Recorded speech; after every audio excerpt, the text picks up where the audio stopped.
Hello, good morning and welcome to ET Now's Buy Now, Sell Now with me, Varun Hirimat, and along with me, Karunya Rai, but she'll be with us just shortly. Let's begin with the headlines then in that case. We have the Wall Street sell-off, and that's been on everyone's tongue this morning. The Dow slid 800 points last night, the Nasdaq slid 500 points, the S&P was down. It's probably the largest fall in the US indices that we've seen since March. So given that we tend to take cues from there and all of Asia was down as well this morning, I'd say the Nifty is doing pretty okay despite the headwind we're definitely seeing today.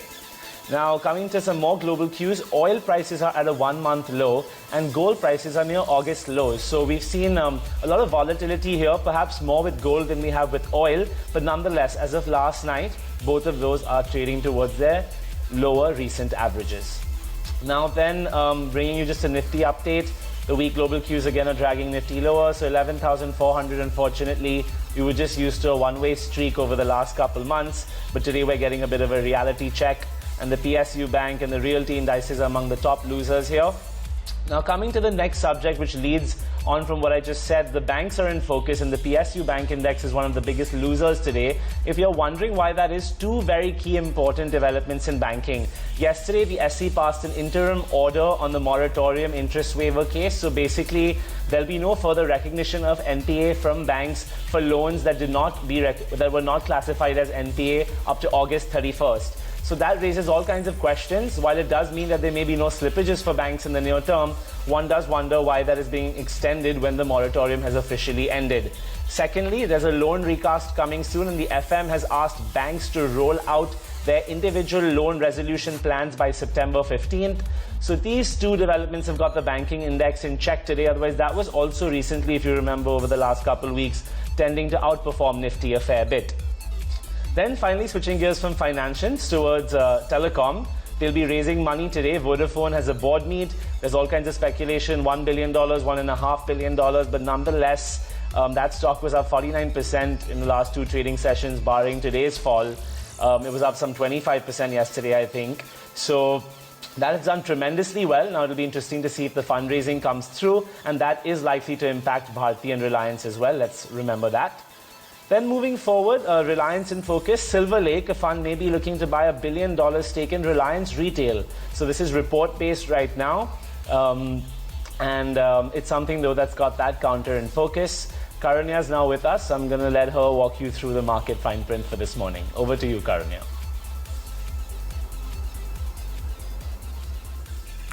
Right. Well, the markets definitely continue to bleed. You have the Nifty losing about 140 odd points. Sensex is down more than 500 points as we speak.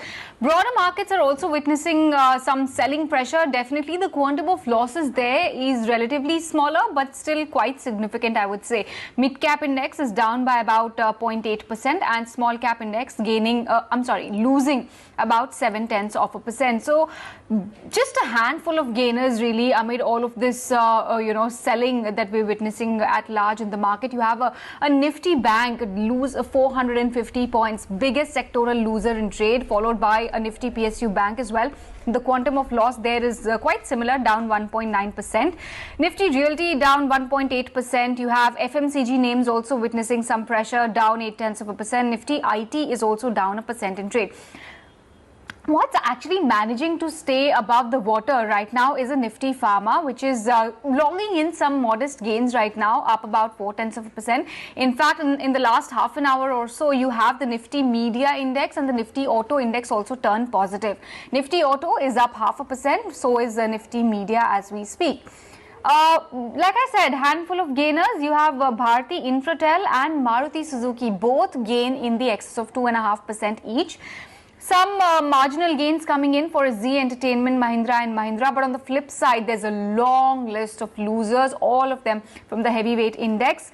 Power Grid losing more than 2%. So is ICICI Bank, Axis Bank and even an HDFC. So look at the financial heavyweights, which are putting a significant amount of pressure in the markets. You have a Wipro down 2%. Kotak Bank, SBIC, out of the top list of losers also, I think majority of the names belong to the banking and financial space. You have a UPL lose about 2% as well. ITC is in focus for its AGM, but yeah, the stock definitely looking quite weak, down 1.8%. So you have Adani Ports, HDFC Bank, several of these heavyweights right now losing in trade. The list seems largely endless. But well, tomorrow is Teachers' Day, and ahead of that, we at BNSN decided to touch base with Safal Niveshak. He is an investor, he is a teacher as well, traveling across the length and breadth of the country, chatting with students of all age groups. Vishal Khandelwal spoke to us about different trends he's witnessing, what is his investment mantra, and what are some basic checklists that he recommends all the DIY investors out there. Let's listen in.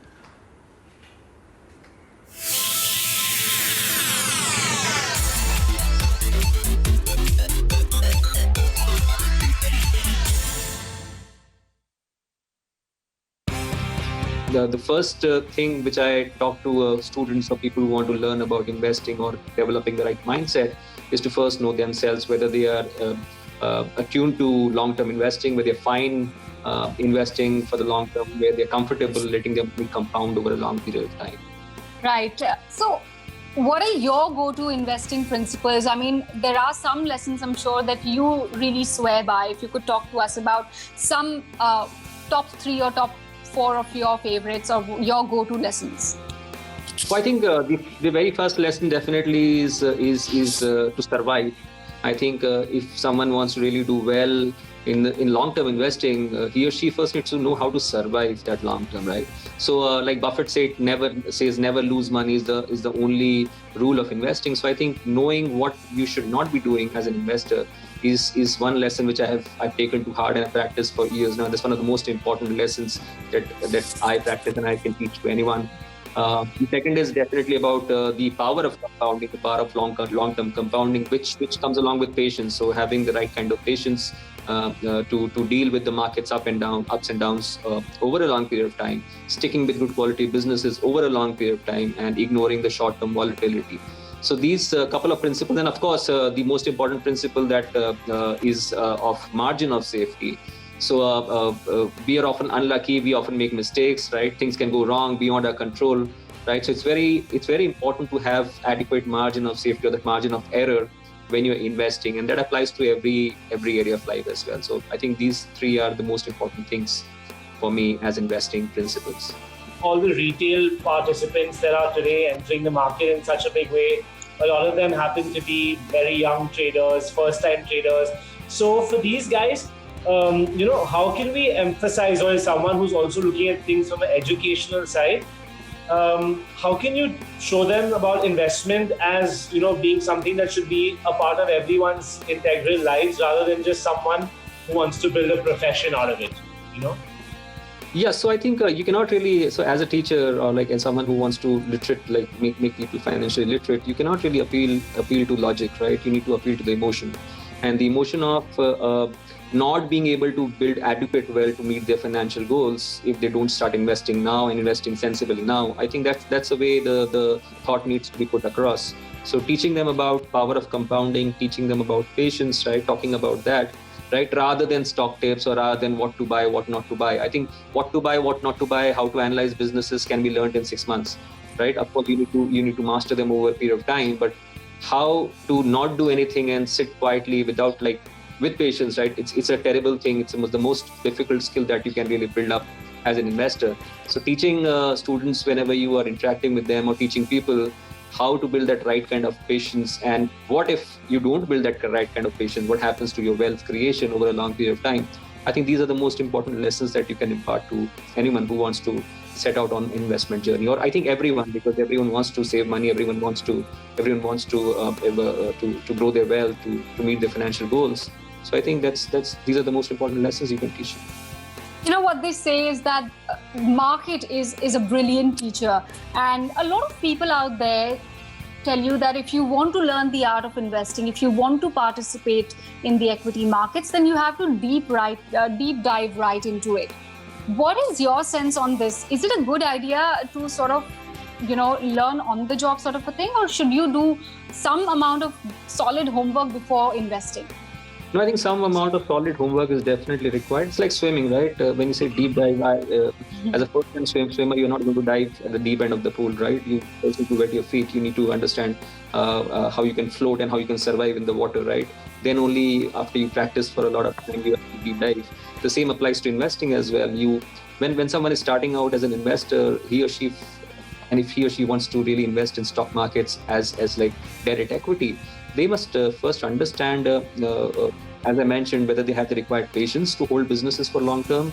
They must understand market cycles. They must understand the behavior of people. They must understand businesses, right? If you don't have the time or inclination of doing anything or even either one of these things, right, I think you should not be in the markets like as a direct stock picker. You can rather go via the mutual fund route by selecting the right quality mutual funds. But I think straight away deep diving into the market is not a good idea, right? But not wasting time and starting to grow your money, to compound your money early on, right? Even while you're learning the ropes of how to invest well, I think that's a good idea. You should not really waste time doing that. So maybe start with good mutual funds, and then as you learn about businesses, about human behavior, you can start picking stocks over a period of time. Okay, and for people who are new to investing, do you think the Benjamin Graham intelligent investor, value investing approach is something that's just more easy to acclimatize to because it sticks to the traditional value of long-term value creation? Or do you think today, there are so many other styles of investing which are also quite popular and also giving you fairly decent returns? So do you have any preferences there? No, I think since you mentioned Ben Graham, if Ben Graham was practicing investing today, right, he wouldn't have done the same things that he preached about in his book in 1930s, right? He would have been a different kind of investor, looking at the market, looking at people's behavior, looking at the environment overall, right? So I think everyone should be, I think, rather than just practicing what they have learned through books, I think learning through real practice and seeing how they are doing as far as investing is concerned, I think it's very important. Looking at the overall, not the market, but overall scenario, a bigger picture in terms of businesses, because just talking about businesses, I don't have statistics for India, but for example, in the US, maybe 60 years back, an average lifespan of a company was around 50, 60 years. Now the average lifespan of a company in the US has come down to 15, 16 years, right? So if the average lifespan has come down, which means you need to be very, very clear about what kind of businesses you're investing in, right? You cannot simply be a buy and forget kind of investor. You need to buy, of course, you need to buy and hold for the long term, but you have to do an annual review of what your investments are doing, whether business are doing right or not, because in today's time, there are more chances of companies faltering than surviving for a long period of time. So I think times have changed. The principles remain the same, right? The principles of long-term investing, compounding, they are like law of gravity. They don't change at all, margin of safety. But then applying them to the current scenario, the current kind of businesses, what kind of businesses you pick up, I think that's very important. That's the reason investors should be lifelong learners. You cannot really read a book which was written 78 years back, or read a few books and think that you have learned everything. You just started out by saying that Ben Graham would have had a perhaps different approach or different way of investing had he been doing it right now. But if you look back, what would you have done differently? Perhaps any key lessons or any key mistakes that have really shaped up your investing principles? Oh yeah, I think mistakes are many. I would not want to embarrass myself on a public channel here, right? But I think maybe starting at 10, when like Buffett started at 10, age 10, I think that would have been an amazing idea, right? To start compounding your money as early as possible, and that's a lesson which I teach to very young people or young kids, right? That start as soon as possible, and it's not just about compounding money; it's about compounding everything, your habits and everything, right? The power of compounding really works over there. So as far as mistakes are concerned, I think a couple of major mistakes which I think most investors make. Holding on to bad businesses for a long period of time, hoping to get my money back, and selling good businesses soon before I could lose my paper profits. So I used to make these mistakes, I think a few years back. Thankfully, I've learned my lesson. I've learned those lessons. You said that you wish you also had started at 10 and, started thinking finances, perhaps investing as well. That's a regret, or that's something that a lot of us also often talk about, that, only if we had started earlier. But something, out of my own experience when I was growing up, for that matter, there was not enough discussion, enough education among students, or even among college students for that matter, about financial literacy, personal finances, managing your money, how to build your wealth, etc. And not just me, but a lot of people as well who were pursuing business courses, pursuing commerce courses, were not talking about it enough. Why do you think that is? And has it changed over the years? Because I passed out of school a while back, but has that trend changed? Are kids more interested in this space now? What is your sense? I'm sure, I think looking around and traveling to various parts of country and meeting people, I understand that the spread of information has been very well, right? It's been very good, right? Amount of information that people have even in like smaller towns and cities, right, is amazing, right? Compared to a few years back when information was concentrated among like big cities, like you didn't have sources of information all around. But I think because of the spread of information, there also been a spread of noise, right? So even when we talk to people in small town and like cities, right, most of those guys are traders, like they're rarely long-term investors, right? And even if you look at your family members who would have been in the stock market, or my family members who were in the stock market even 20 years back, most of them were traders. They were not really long-term investors. So this gene of instant gratification is so deeply rooted in our psyche, right, that one thing is that even schools and colleges or even MBA courses don't really talk about long-term investing. Yeah. I think if I look back at my MBA college, MBA finance textbook, I would be very ashamed of what I learned over there, right, in terms of short-term volatility, beta and capital asset pricing models, which is utter junk that doesn't really work in the real world, right? What works in the real world are simple things that Graham Buffett have talked about, and they actually proven to work for many, many decades now. Right, so these things are not really being taught about. They were never taught about. The course curriculum in schools and colleges still this. Of course, the college is still the same. Schools really don't talk about money. When they talk about money, they talk about currency. Right, they'll introduce kids to currency notes and coins, and that's it. Right, but I think the most important change that needs to happen at the home, right, where kids are actually influenced by what their parents are doing as far as their money habits is concerned. And kids, as I understand, are those creatures who don't really hear what we tell them. They only see what we do, right? And I think everyone behaves like that. So if a parent is not behaving financially well or sensibly and just talking about compounding, the kid is not going to understand the right lessons. So the real learning needs to happen at home, not really, and we cannot really impose that on schools and colleges, right? But definitely financial literacy is something that needs to start early on in life. So are the kids in your family benefiting from these lessons? Oh, I'll probably see power compounding. That's compounding how it works. It's back-ended, back-loaded, right? The benefits of compounding are seen not in 5 years, but 15, 20, 25 years. So I need to see those benefits now to be able to really comment. I can say, okay, I am trying to teach, or through my own behavior, trying to teach how to do well or how to be patient. But I think where do they go? I think that's there. I have no idea. As one more question I have is, as a teacher, what do you say when a student comes to you and says that, okay, all this while you've been teaching me that the stock market is a reflection of the economy, and that if things are inherently good, economically or however micro, macro, whatever, whichever you want to look at, then our stocks will do well. Then how come today the completely reverse of that is happening? As a teacher, what answer would you give your student? No, I think the best answer is like what Graham talked about. In the short term, it's a voting machine, right? If people get overly emotional and vote the way the stocks work in the short term, right? They ignore economic realities, they ignore the fundamental realities, and it entirely depends on. It's like a fashion show, right? If someone is buying a stock and it's rising up in price, the followers or people around them are going to buy the same kind of stocks because they don't want to miss out on a future rise, right? But in the long term, Graham said it's a weighing machine. So economic fundamentals, business fundamentals really apply to investing or stock valuations over a long period of time. In the short period of time, nobody knows what happens. Lot of DIY investors out there, they all want to equip themselves with the right books, watching the right content, following the right blogs. But is this a good way to equip yourself intellectually before starting your investing journey? How helpful is it? I think reading books, blogs, resources is a good idea. It's a good idea definitely to learn from other people's mistakes and other experiences, right? Life is too short to make all the mistakes yourself. But I think the most important book that you would ever read in investing is yourself, right? How you are like attuned, what kind of mind do you have, what kind of psyche do you have the patience or not?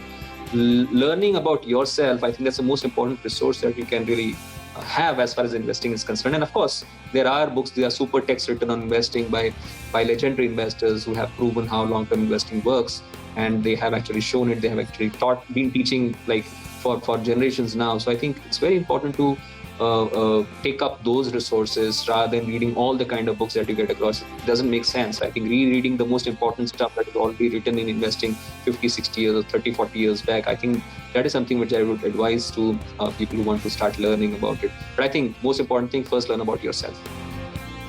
Buy now, sell now on ET Now. Let's get you a big voice from India Inc. The Kotak believes the government needs to work towards easing supply side issues to facilitate a smooth recovery for the automobile space. As supply side bottlenecks. And these supply side bottlenecks are coming because at various state and regional levels, from time to time, disruption is happening on the supply chains through sudden lockdowns and stuff like that. I know the center is aware of this, but therefore we need a very smooth, seamless approach between the center and states so that the supply chains to the auto sector continue smoothly. The key for the auto sector is that if we get demand and we boost demand on the one side, the ability to supply will be very crucial, or else we will have a supply shock while the demand may actually be there for the festival time. Therefore, we must focus on the supply shock side and no bottlenecks coming for the auto sector in the supply side. This is the time for us to invest in infrastructure. Therefore, the long-term foundation for the auto sector is better roads, more roads, and shorter distances and without any friction. Therefore, if we can invest in more roads, putting money to the work in the hands of the laborers, and really focus on investing in the road infrastructure, that can also help the medium-term situation for the broader economy as well as create the jobs. Okay, let's switch gears a little bit, and we're going to soon talk technicals and fundamentals. But before that, let's just pull up the PNSN stock cloud quickly for you this morning. Vodafone heading that cloud on the back of its board meet today with a huge fundraise expected. The stock price is appreciated severely on the back of this news, so we'll see how it closes. Reliance on the back of Silver Lake looking to pick up a stake in Reliance Retail worth around $1 billion. This is report-based. Then we have Page Industries, which I believe has a Goldman Sachs downgrade this morning. We have Credit Access, which is raising around 1,000 crores via QIP. We have HAL because the government's doing a huge OFS, which is about to open soon. We have L&T because L&T Defense won a critical contract today, which is a pretty important one for them. And then banks, but specifically we're just flagging off HDFC and SBI, but all banks really, because of that interest waiver decision last night, as well as the one-time loan recast. With that being said, it's now time to move on, and both our experts, Kunal Rambia and Sharmila Joshi, are with us. Good morning, and thank you for taking out the time to be on Buy Now, Sell Now. Kunal, let's come to you first. From a technical standpoint, what's catching your eye this market? Any specific stocks you'd like to highlight for us? Hi, very good morning. So, if I talk about the Nifty and Bank Nifty itself, today we saw a gap down open, but at the same time, the consolidation phase is not still out. So yeah, one needs to be careful because the distribution phase is seen, but clear directional sell has not really begun. There are a couple of stocks which are really looking weak. So let me highlight those which can be taken as a trading idea. The first is the Bajaj Auto. Now, if you look at the Bajaj Auto last entire 15 days behavior, it's clearly into the downtrend, and I'm expecting the counter to move down to somewhere 2,500 because the uptrend is now getting converted into downtrend. So with the stop loss of 3,000, one can think of shorting Bajaj Auto for at least a month view. And the second is Axis Bank. Now that's again which is losing momentum. On that Black Monday, we saw a massive decline and the stock is really back to the same zone. So I'm expecting the counter to reach to somewhere 420, 415 kind of zone. So keeping that in mind and the stop loss of 485, one can initiate a sell on Axis Bank. So these are two short ideas. And one is the positive stock which I'm able to find for timing, and that's Sun Pharma. Now Sun Pharma today made a high of around 530 mark. But this 530 was not really decisively taken out, and it's given up the gain for the day. By any chance it gives a closing above 530, this can be a range breakout, and with a short-term target of 550 to 555, one can think of buying.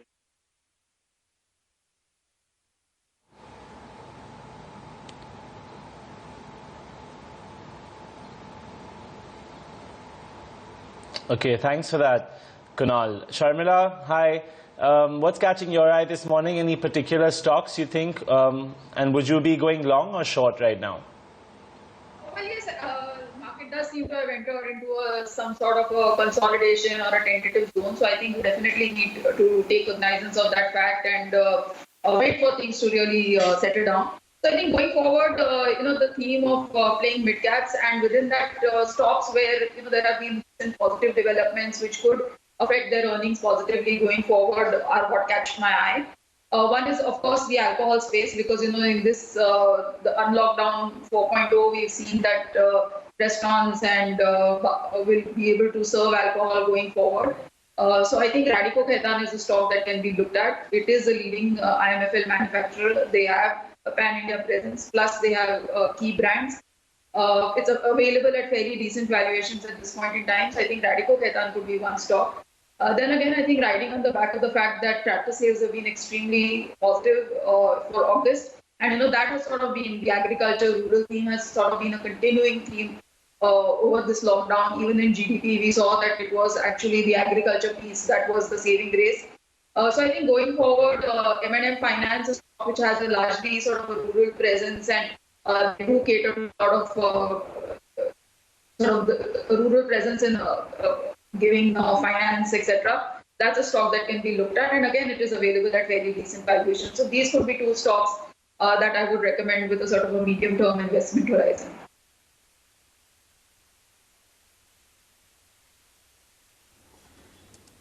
All right, thanks for your picks as well, Sharmila. Let's start off with our viewer queries. First up is a Twitter query from Harish. He wants our experts to suggest him a good entry point for Adani Green. Let me first go to Kunal for this. Kunal, what is your view on Adani Green? It has, single-handedly been going up for several months now, but now that finally you have the stock coming off those highs right now, also as we speak, it's locked in the lower circuit. What is your sense? What is a good price point to enter? Again, when it comes to Adani Green, so the counter was clearly making higher top, higher bottom formation. The trend still remains very much intact. So by any chance, the stock comes near to 475, one can think of accumulating again. But one needs to be a little careful, because the rally, if at all fizzles out, one needs to keep a strict stop loss again for that. So keeping the stop loss of around 450 in mind, one can think of accumulating near 475 zone.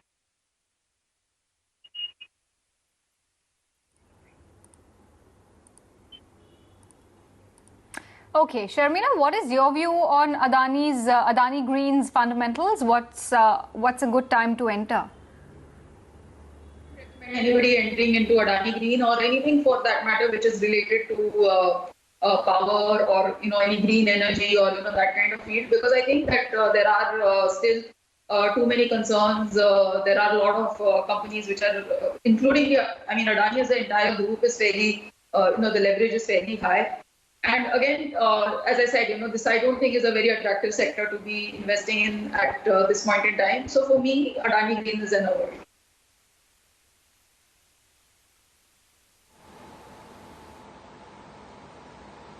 Okay, great. So I think we've got the advice loud and clear on Adani Green.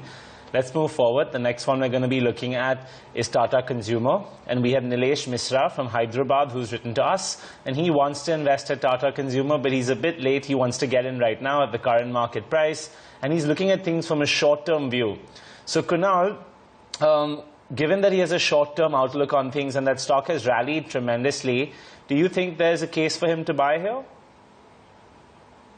If I look at the overall structure, the stock is really was into consolidation, and the breakout actually happened near to 560 zone itself. And presently it's trading at around 575, 580. So yeah, definitely one can think of accumulating near to 565 zone. Again, because it's a trading idea, we need to maintain some kind of stop loss. So that's going to be 540. And on the upside, the momentum may continue till around 630 to 635 kind of zone. So keep these levels in mind. But by any chance, if the market fizzles out and the nervousness comes into picture, then we need to be careful. But otherwise, this rally may just continue for a couple of more weeks. Over to you. Okay, wow. So technically, it's still looking good for another 10%. Nilesh, I hope you heard that. But Sharmila, fundamentally, do you think perhaps the valuation is now exceeding, the long-term earning multiples, or do you think it's still got a good way to go? Very honestly, Tata Consumer is a stock that I've liked for the longest time, and I think almost ever since we heard the news that they would be separating the FMCG business from Tata Chemicals and they would be floating a separate company for where that would happen. But I honestly think it's run too much in these last 2-3 months. So I don't really have a short-term view on it, though as a disclosure, I own the stock and I'm very positive on that as a story.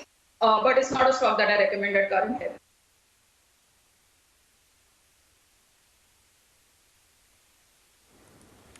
All right, that's the verdict on Tata Consumer. Thank you so much, Sharmila and Kunal, then, for joining in and helping our viewers out as well.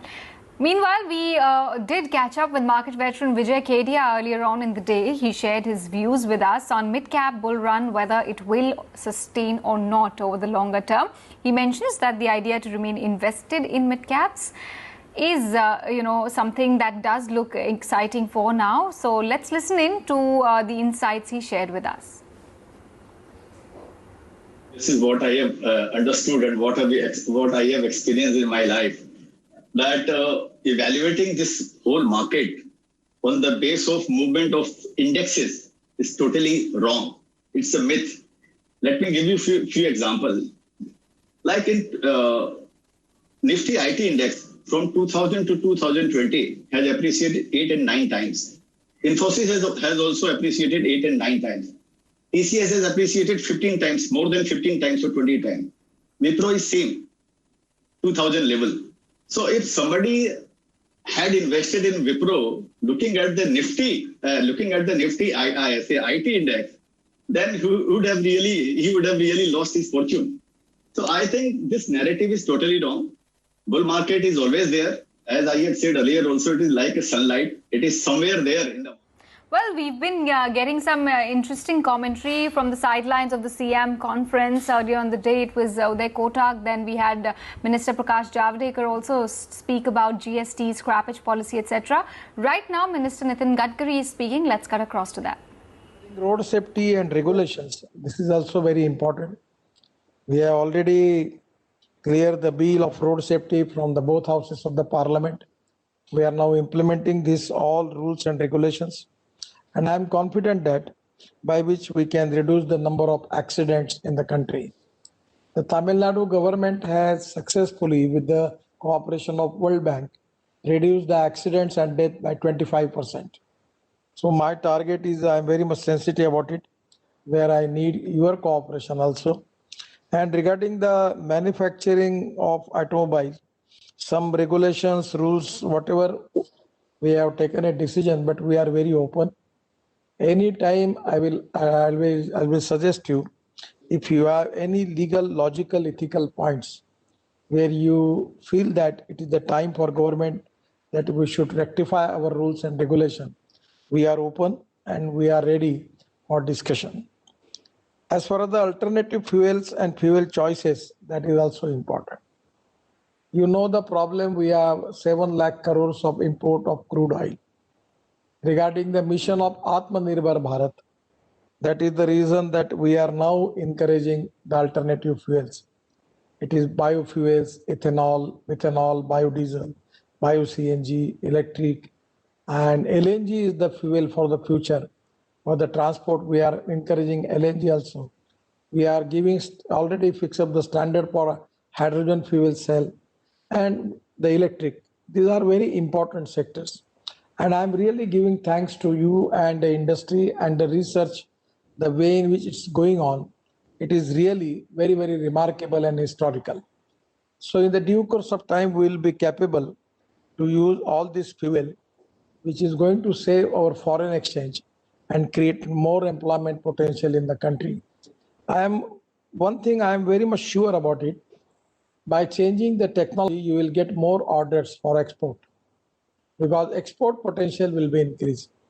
So in a technology point of view, in this alternative fuel and fuel choices, where we need your cooperation. Now, presently, the Indian economy of ethanol is 20,000 crore.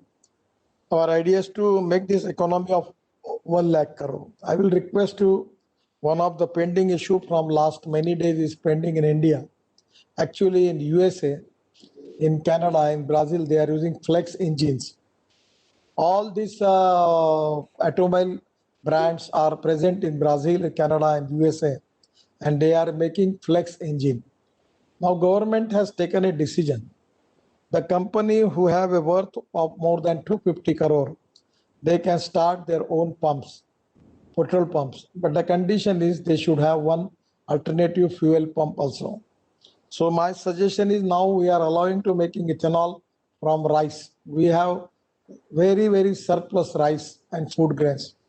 So now this is the time for the country to convert rice or wheat or even corn to convert into a bioethanol.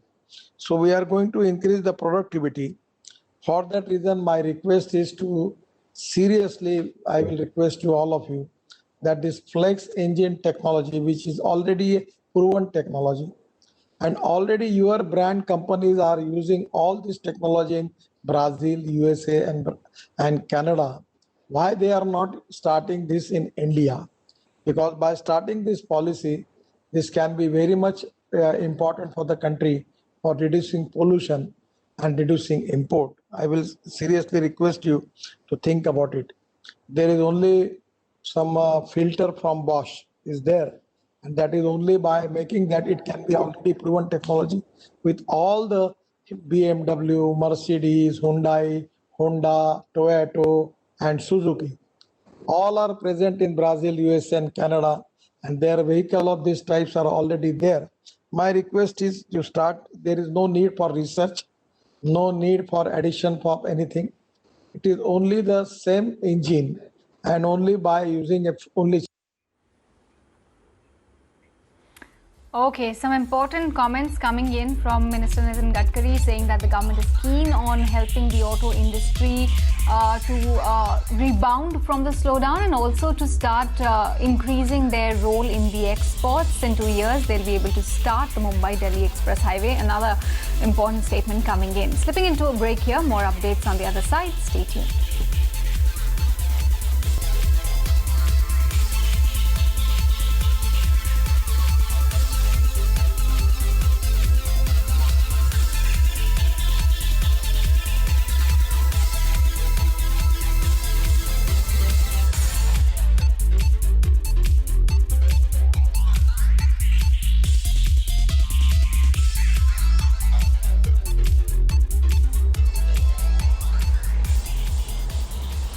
Hi and welcome back to Buy Now, Sell Now. Switching gears to Page Industries, they posted a Q1 net loss of 40 crore. We spoke to CFO Chandrasekhar K, who remains positive on demand uptick for the second quarter. He also said that the company is working on optimization of procurement costs, which should lead to some cost-saving synergies. Here's a slice of that conversation. There is a significant improvement in demand, at least as far as we are concerned. When I look at April, it was zero sale. In May, it was down about 80%, and June was about down 40%. But since then, July is down about 30%, and August we are ahead of last year. All these numbers are compared with last year. So we have experienced good uptick in every consecutive month. And therefore, our outlook still remains very positive and optimistic for the rest of the year. Now, when you say that numbers were higher than last year, you're actually confirming to us that your sales have already gone above the pre-COVID levels.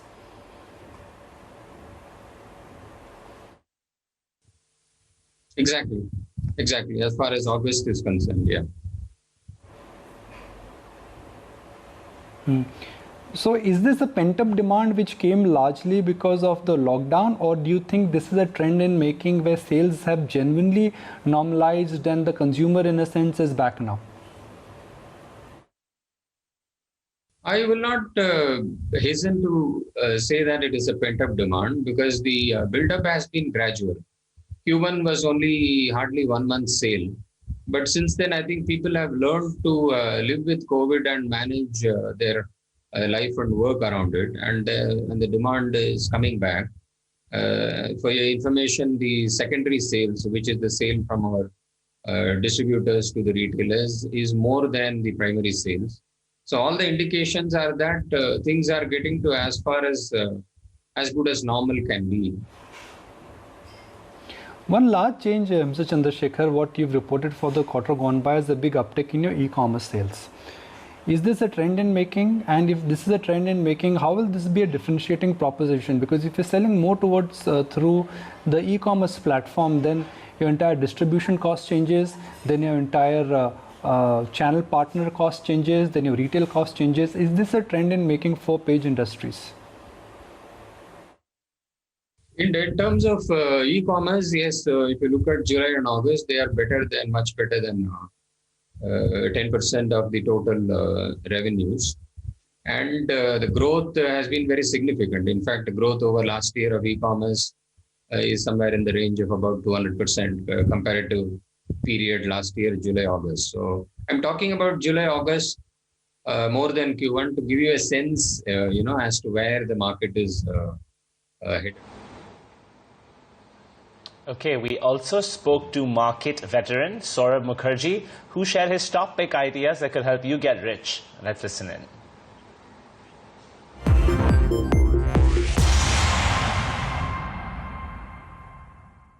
Just like Nestle dominates baby milk powder and Asian Paints dominates paints, similarly, say Garware Technical Fibers dominates the global market for commercial fishing nets. Right? They have, I think, more than 50% market share globally in commercial fishing nets. Commercial fishing nets are an essential commodity for Norwegian fishermen and Japanese fishermen and Australian fishermen.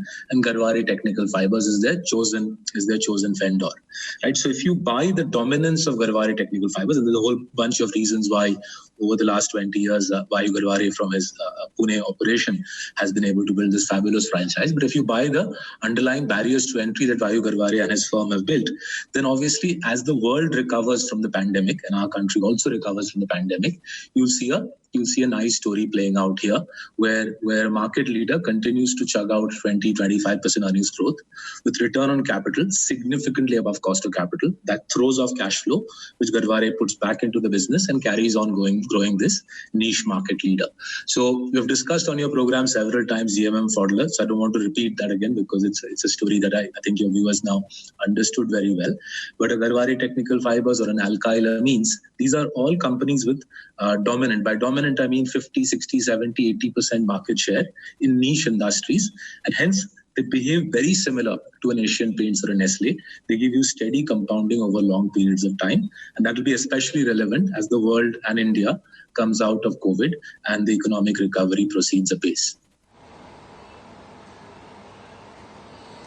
All right, on that note, completely out of time here on Buy Now, Sell Now. Bye-bye from Karunya and me. Keep it with ET Now for Markets at Noon coming up next, and have a great weekend.